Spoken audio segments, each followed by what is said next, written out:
In this video, we're going to be talking about how common is parent-adult-child estrangement and 5 tips on how to cope with cutoff. Hi, I'm Marie Morin. I'm a therapist and a wellness coach. Let's get started.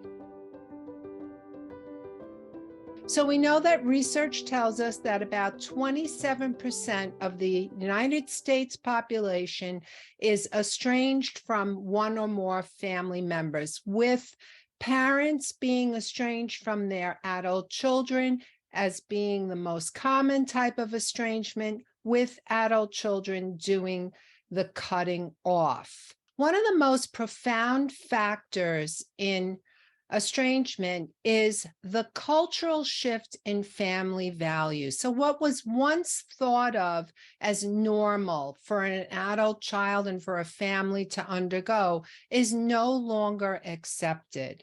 And interestingly, we know that adult children, and this comes from studies, assess their families and their parents by their personal characteristics. For example, if a parent was extremely critical of the adult child, they find themselves having a low self-esteem, they may attribute their low self-esteem solely on their parents. The previous evaluation of a family and what it means has now been replaced with the idea that an adult child needs to feel like they are safe, most importantly, and secondly, that they were valued as individuals. Another piece of this cultural shift is individualism.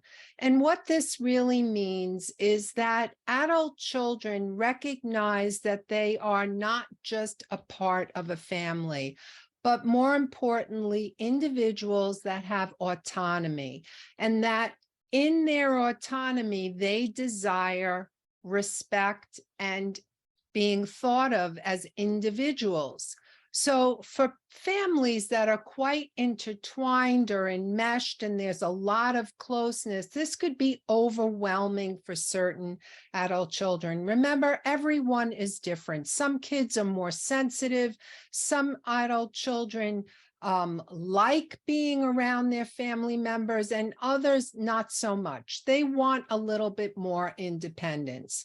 So individuation is the process of one person as an adolescent. They begin to get older, they begin to develop into this person outside of the family. Some adult children will describe the sense of feeling like this parental bond is way too controlling and demanding, and that does not align with their need to be an individual. So parents who are up against this pulling away from their adult child who wants to be considered as an individual, there might be a lot of discomfort. After all, parents often have a difficult time transitioning from being the parent of an adolescent who is young and still needs a lot of guidance to parenting an adult,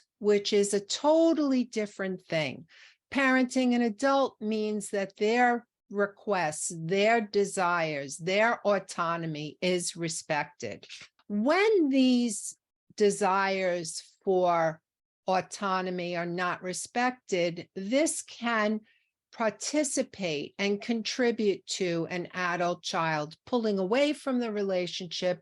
And if conflict arises, or if they find that their parents are way too difficult, they can cut off. So I have a video, 11 reasons why adult children cut off. You're going to want to watch that because that explains a lot more about contributors. Another piece of this cultural shift is the shift away from obligation to the family unit and the idea that blood is thicker than water no matter what. So adult children may not have this same value. They may want to be doing things independently, live their own lives, travel, do things away from their parents.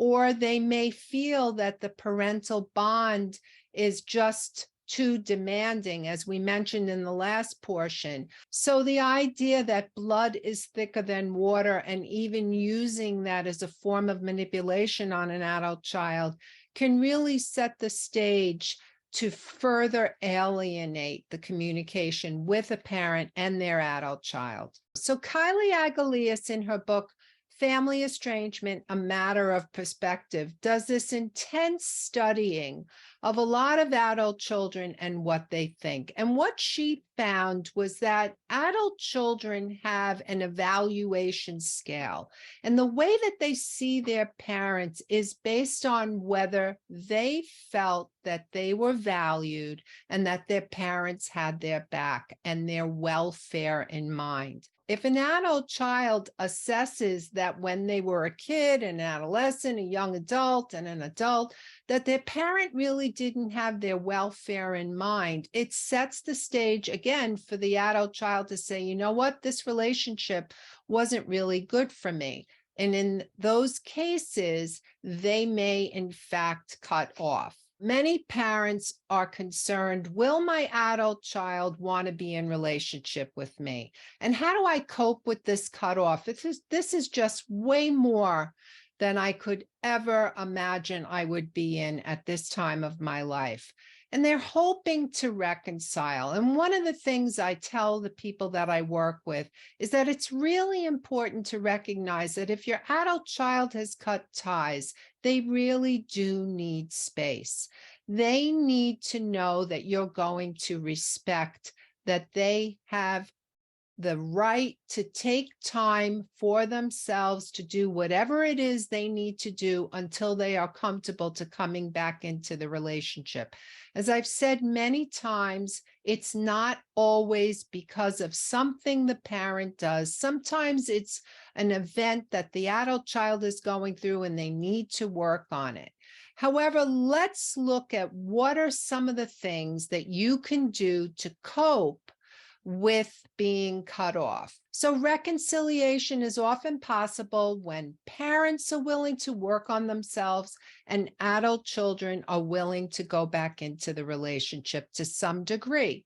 So we need to remember that you grieve the relationship status for today, meaning every day that your adult child does not want anything to do with you, you grieve it for the day, because we know research tells us that as people age, that they become softer. They want to get back into relationships. And this all is intertwined in whether there was abuse, narcissistic behavior, and toxicity, and the perceptions of the adult child of what the relationship was about.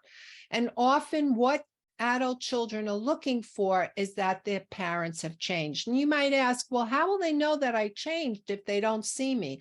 Well, you don't need to really worry about that, because if you're not doing the work to change, when there is that event, that time where they may see you, there may be a family event that you're all going to be at. If you're still doing your old things in terms of being demanding of their time and giving them the whole obligation guilt trip, they will know that you haven't changed. As well as if your communication isn't exactly respectful. Now, this doesn't make parents monsters if they haven't really learned how to validate their adult children. It just means that they don't have the skills. So part of being willing and wanting to reconcile, and the work that parents will do, is learning communication skills. What this really means is that parents need to hold a level of humility. And it's really hard. I understand that, because you might feel really wronged. But the truth is that there is an imbalance of power. And Kylie Agalias, again, the researcher from Australia, talks about this. If parents don't get that one thing, that the imbalance of power is stacked in the adult child's favor. They make the decision. So having a sense of humility and saying, okay, where could I have gone wrong? Having some reflections about this, and you're going to be keeping informed, which is another key thing to do. What is the information about estrangement out there that will give me hope so I can do what is necessary to be an attractive parent for my adult child to come to? These are things that you do if you're hoping to reconnect with your adult child. So what are the 5 tips to stay well? All right, so self-care, continue to do things that say that you love and value yourself. Make sure you're eating well, sleeping well, all of that, in addition to learning how to calm yourself and get yourself out of that heightened state. The second thing you want to do is, remember, we talked about it a moment ago, being informed. You want to know everything you can about what is going on in the world of estrangement with adult children. And the third thing is communication skills. We can all use to learn how to better say things and not say things. The way that we speak with our adult child is incredibly important. Sometimes we say too much, sometimes not enough. So learning these skills will really fortify you for those times when you will see your adult child. The fourth thing is to get support. Seek professional support. It's a very difficult and challenging time. It's heartbreaking. You could be grieving. There's a lot to process. So having someone in your corner that understands you and that can help you navigate and process what you're feeling so that you can move forward, you can get healthier internally and emotionally, and be able to speak with your adult child without being in this state of such distress is really important. The fifth thing is to be around people who love and value you. I cannot stress this enough. Sometimes when we're feeling low, sad, and we're grieving over the loss of our adult children or grieving in general, what happens is that we isolate because we feel so terrible and we don't want to tell other people. And maybe you don't want to tell other people, and that's okay. You could still be around others, enjoy their company, and gain their support by spending time with those who love and value you. I hope this video has been a help to you. Don't forget to get my ebook. You can find it in the description box below, but send me an email and let me know how you're doing. I do private coaching. It's very helpful. I've been helping many people, couples as well, navigate this estrangement condition and even help them to learn all of these things that I'm talking to you about and prepare for reconciliation. We'll see you in the next video.